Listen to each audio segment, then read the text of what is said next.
გიორგი ტუმასიანი ინიციატივა ჯერ საქართველოს ერთ-ერთი ლიდერი უპასუხებს. გიორგი, მოგესალმებით. მადლობა ჩვენთან მოსვლისთვის.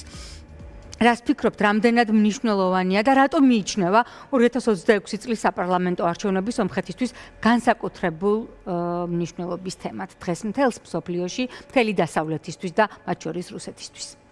ისტორიული არჩევნებია, ვიტყოდი მთელი კავკასიის რეგიონისთვის გეოპოლიტიკური ლანდშაფტის განსაზღვრელი, მარტო სომხეთის არა, აზერბაიჯანთან სამშვიდობო პროცესის და ვაშინგტონის შეთანხმების და ასევე ცენტრალურ აზიასთან გასასვლელი, რომელიც განიხილება ტრიპის პროექტის ფარგლებში. რუსეთის გავლენიდან ამ არჩევნების შედეგად გადის სომხეთიც, აზერბაიჯანიც და ცენტრალური აზიაც.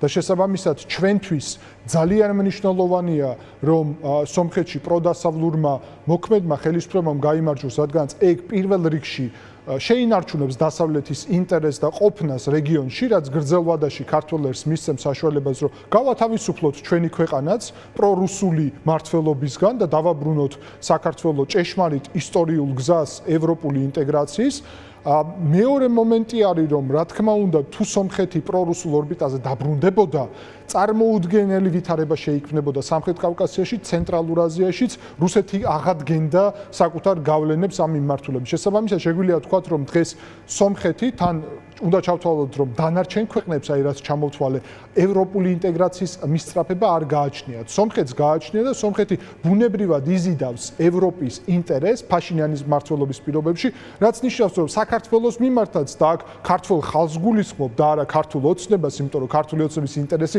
თანხვედრაში არ არის ქართველი ხალხის ინტერესთან.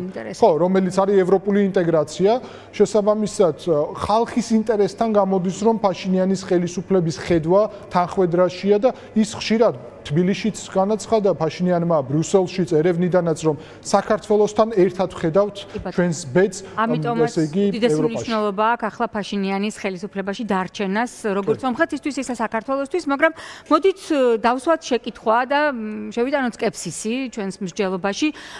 ჩვენ ვიცით რა ფილიგრანულად მუშაობს რუსეთი მისი გავლენის და ინტერესების სფეროებში, ვიცით როგორ იმუშავა საქართველოში და საერთაშორისო გამოცემებში თქვა კიდეც ვერსია, რომ საქართველოს სცენარის გამეორება სურს რუსეთს სომხეთში. რამდენად გამოუვა ეს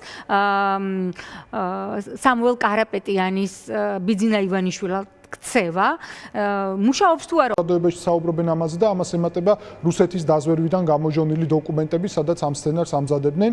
განსხვავება იმაშია, რომ ვერ შექმნა კარაპეტიანმა ის მანტია, რომელმაც ივანიშვილმა თავის დროზე წარმატებით შექმნა, რომ გახსოვთ პროდასავლელი ლიდერის შტაბ-ჭრილება სტოვებდა და კარაპეტიანმა ეს ვერ შეძლო, მათ შორის პუტინის ღია მხარდაჭერის ფონზე და მოსკოვს სავარაუდოდ შეეშალა გონია, რომ ღია მხარდაჭერა სომხურ საზოგადოებაში გამოიწვევს მხარდაჭერას, რაც ადრე ნამდვილად ასე იყო, მაგრამ დღეს რუსეთის მიმართ დამოკიდებულება სომხურ საზოგადოებაში შეცვლილია რადიკალურად.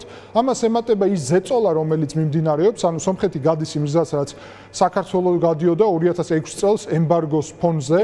და ძალიან მძიმე არის, რა თქმა უნდა ეს, მაგრამ ევროკავშირი როგორც ნამდვილი მეგობარი და ესეც აღსანიშნავია, უცებ 50 მილიონ ევროს მხარდაჭერის პაკეტით შემოვიდა ევროპული ბაზრები გახსნა სომხეთისთვის და სომხური ყვავილები, თევზეული, სოფლის მეურნეობის პროდუქცია იწყებს გასვლას ევროპაში. რა თქმა უნდა, ეს წელი იქნება მძიმე ამ მრეწველობისთვის, რადგანაც პირველად ხდება ბაზრების გადაკვალიფიცირება, მაგრამ ეს სომხურ ეკონომიკას გააძლიერებს, ისე როგორც ქართული გააძლიერა, როცა ჩვენი ღვინო რუსეთის ნაცვლად ევროპულ ბაზრებზე მიდიოდა და ამით ხარისხი გაიზარდა და მათ შორის ფასები. მინდა ვკონცენტრირდეთ ამ საკითხზე, რუსულ შანტაჟზე, რომელსაც ამ ანალოგიური სცენარით იმეორებს სომხეთში. როგორც 2006 წელს ონიშენკომ აკრძალა ქართული ღვინო რუსულ ბაზარზე, ასე რუსულმა ხელისუფლებამ აკრძალა სომხური სოფლის მეურნეობის პროდუქცია, ალკოჰოლი და ყვავილები რუსულ ბაზარზე. აი ამ ბორჯომის სცენარით, მინერალური წყალი საქართველოში, სომხეთის მინერალური წყალიც, დილიჟანის ცნობილი წყალი. აი ამ ფონზე მიმდინარეობს წინასაარჩევნო პროცესი სომხეთში, მაგრამ სომხეთისგან არის ასეთი პასუხი. სომხეთის ეროვნული ინტერესები მარწყვზე, მინერალურ წყალზე და კონიაკზე არ იყიდება. სამაგიეროდ ჩვენ ვხედავთ დღეს, რომ რუსეთის საგარეო საქმეთა მინისტრი სერგეი ლავროვი აქებს საქართველოს ხელისუფლებას, მათ პრაგმატულ პოლიტიკოსებს უწოდებს და ახსენებს ასევე სოფლის მეურნეობის პროდუქციას, რომ აი საქართველო აგრარული ქვეყანა, მათი სოფლის მეურნეობის პროდუქცია და ღვინო შემოდის რუსეთში და ამიტომ ისინი აწარმოებენ ანტიევროპულ, ანტიდასავლურ პოლიტიკას და ამიტომ უახლოვდებიან რუსეთს.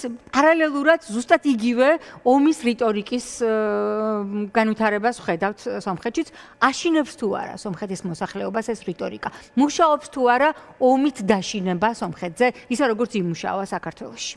არ მუშაობს სომხურ საზოგადოებაზე ომის მუქარა, რადგანაც მიჩვეული არიან ზოგადად ომის თემატიკას და საერთოდ ომში ცხოვრების ამ სიტუაციას და ვაშინგტონის შეთანხმებების შედეგად 2025 წლის 8 აგვისტოდან სომხეთში არის პირველად დამოუკიდებლობიდან მშვიდობა. შესაბამისად ამერიკა შემოვიდა როგორც მშვიდობის გარანტი და მაგის მერე მათ შორის ევროკავშირის სადამკვირვებლო მისიაც სომხეთშიც რომ ჩამოყალიბდა და ჩვენც რო გაგვაჩნია ოკუპირებულ აფხაზეთთან და ცხინვალის რეგიონთან საოკუპაციო ზოლთან მშვიდობის რეალური გარანტია გახდა და არანაირი სროლა აღარ არის საზღვარზე. ეს კიდევ ერთხელ მაგრამ არის რუსული ბაზებია, ერევანში, რუსული ბაზებია დიდი გიუმრიში.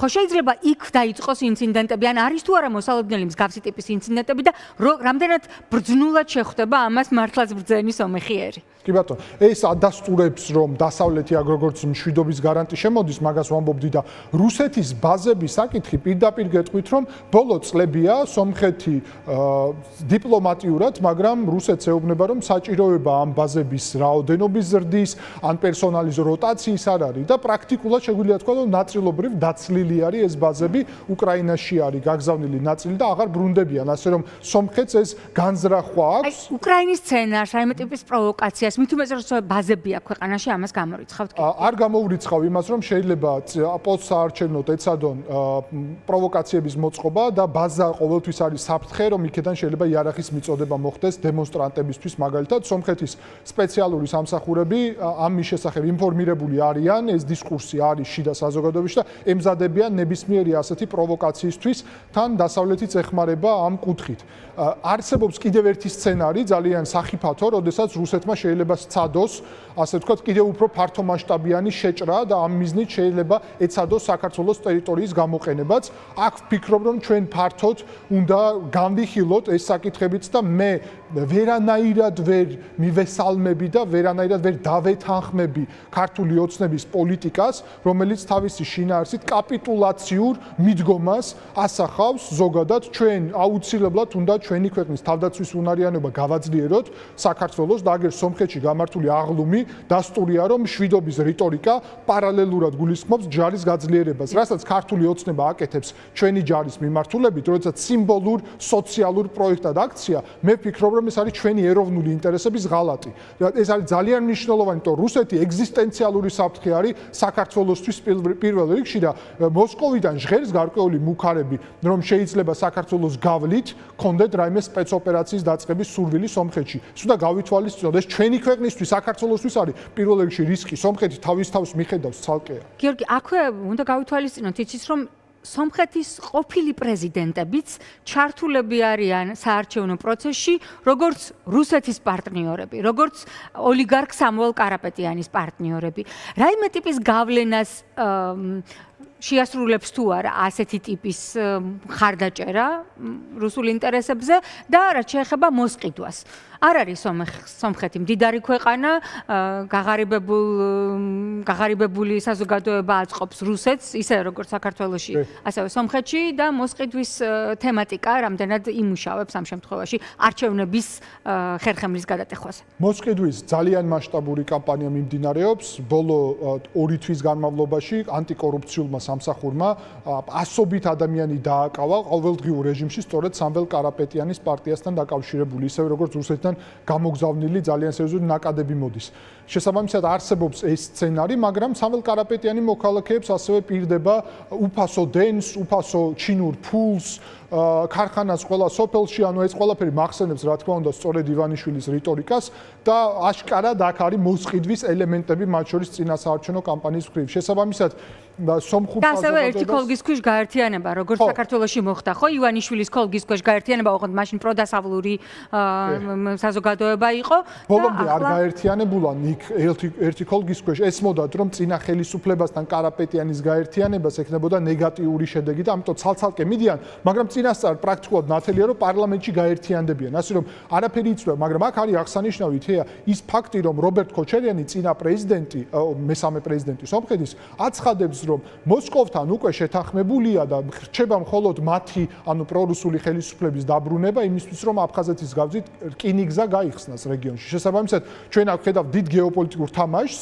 რომელშიც როგორც ჩანს, ქართული ოცნებაც ასე თუ ისე მონაწილეობს მათი პრორუსული პოლიტიკით, რომ სომხეთის პრორუსულ ვექტორზე დაბრუნებით, რუსეთი, საქართველო, ოკუპირებული აფხაზეთის ჩათვლით და რკინიგზით, სომხეთი, შემდეგ ირანი და პრაქტიკულად რუსული და რუსეთის მოკავშირეების ჩაიკეტოს აქ სისტემა, ასე რომ მაგიტომაც ვამბობ, რომ ეს ამ შემთხვევაში ტრიპის დერეფანი დასრულდება, არც კი დაიწყება. ტრიპის პროექტის საწინააღმდეგოდ ამბობს ამას. მეორე მხარეა, რომ ტრიპი, იცით, ამბობენ, რომ გამახორციელებ ტრიპს, მაგრამ რუსეთსაც ჩავთავთ. რაც უნდა პუტინს მანამდე ეს შემოთავაზება ქონდა. შესაბამისად, აქ ხო ტრიპის სახელი არ არის, ეს არის ამერიკული იქნება ეს პროექტი, თუ იქნება პირობითად რუსულ-ჩინური. და მაგალითად როგორც ანაკლია რუსულ-ჩინური, იმიტომ რომ ჩინეთი როცა არის, რუსეთიც არის. ოცნებამ ამერიკული პროექტი, ჩინური და რუსული და ირანიც მათი მოკავშირე არის, პროექტად გახადა, ეს არის პრობლემა. და სომხეთმა ის რაც რუსეთს უნდოდა, ამერიკასთან გააფორმა. ეს გეოპოლიტიკური არჩევანია და თეა გეოპოლიტიკური არჩევანის შედეგი ის არის, რომ სომხეთში დღეს გაიხსნა უკვე პირველი ხელოვნური ინტელექტის ქარხანა შეერთებული შტატების NVIDIA-ს ჩიპების მეშვეობით და იცით ლავროვი, როდესაც საქართველოს სოფლის მეურნეობის ქვეყანა დაფასებს, სომხეთმა აგერ გაიაზრა, რომ მარწყვლზე სუვერენიტეტი არ უნდა გაყიდოს და ამის ნაცვლად ამერიკასთან თანამედროვე ყველაზე ახალი ტექნოლოგიების განვითარებით გამდიდრებას აპირებს. და საქართველოს არ უნდა დარჩეს სოფლის მეურნეობის იმედად, რომელიც ძალიან ძვირფასია ჩვენთვის, მაგრამ მომავალი არის ტექნოლოგიის, ხელოვნური ინტელექტის, რისთვისაც ჩვენ ამერიკასთან სტრატეგიული პარტნიორობის აღდგენა გვჭირდება და ხედავთ, რომ ქართული ოცნება, მათ შორის ყობახიძის დღევანდელი განცხადებებით, უუნარო არის ამერიკასთან სტრატეგიული პარტნიორობა აღადგინოს. ამიტომაც მეგაჩნიათ, რომ საქართველოს მიმართ ინტერესის გაძლიერება შეერთებული შტატების მხრიდან ამ შემთხვევაში ამასაც უკავშირდება სომხეთში მიმდინარე პროცესებს, რომ რეგიონი ბოლომდე არ დაკარგოს და ბარემ დავასრულებ ამ კითხვასაც, რა გავლენა შეიძლება ჰქონდეს საქართველოს ვისაუბროთ აზერბაიჯანის და ზოგადად რეგიონის უსაფრთხოებაზე. რა თქმა უნდა, საქართველოს მიმართ ინტერესი არის გაზრდილი და ამერიკელები მათ შორის სთავაზობენ საქართველოს ტრიპის პროექტში ჩართვას. იმიტომ რომ ტრიპი არ არის უნიკალურად სომხეთის პროექტი. ეს არის ამერიკული პარტნიორობა სამხრეთ კავკასიაში და სახმელე თუ ანაკლია შეიძლება. კი ბატონო, ანაკლიაც მათ შორის ბაქო-თბილისი-ყარსის რკინიგზაც და სხვა პროექტებიც. ანუ საქართველოს შეუძლია ჩაერთოს და სომხეთივით ახალ შეთანხმებაში თეა დევს ხელოვნური ინტელექტის ქარხნები, დევს ხელოვნური ინტელექტის შეთანხმებები და დევს სამხედრო მხარდაჭერა სომხეთის. საქართველოს ეს სასიცოცხლოდ ჭირდება, ამიტომაც უნდა აღვადგინოთ ეს კავშირები, მაგრამ ქართული ოცნება ამას ვერ შეძლებს. სწორედ ამიტომაც საქართველოს ჯერია და ჩვენს პოლიტიკურ გუნდს ჯერ საქართველოს ჯერა, რომ ჩვენ და ყველა სხვა პოლიტიკურ ჯანსაღ ძალასთან ერთად შევძლებთ დავაბრუნოთ საქართველოს ამ ძალიან სწორ გზაზე და ოცნება ამას ვერ შეძლებს და რა შეეხება აზერბაიჯანს, აზერბაიჯანი ძალიან დაინტერესებულია, აგერ ახლა ვაძლევდი სწორედ აზერბაიჯანის სახელმწიფო მედიას ინტერვიუს ამ საკითხთან დაკავშირებით, რომ სომხეთში ასევე მშვიდობის და ვაშინგტონის შეთანხმების ხარდამჭერი ძალა იყოს ხელისუფლებაში. ეს რეალურად ნიშნავს იმას, რომ სომხეთიც და აზერბაიჯანიც რუსეთის გავლენიდან გათავისუფლდება, რაც აუცილებლად გარდაუვალს გახდის საქართველოს გათავისუფლებას. უღრმესი მადლობა, ამიტომ ჩვენ გულშემატკივრობთ 7 ივნისს და არჩევნებს სომხეთში, სადაც აუცილებლად უნდა გაიმარჯვოს ნიკოლ პაშინიანმა. წარმატებას გისურვებთ, მადლობა ჩვენს მაყურებელს, ჩვენ მე გემშვიდობებით, 6 საათიანი დღის ამბები დასრულებულია, მაგრამ ღამის ამბებით დავბრუნდებით საინფორმაციო სამსახურის დასრულების შემდეგ პირდაპირ ეთერში. შალვა ნათელაშვილი იქნება.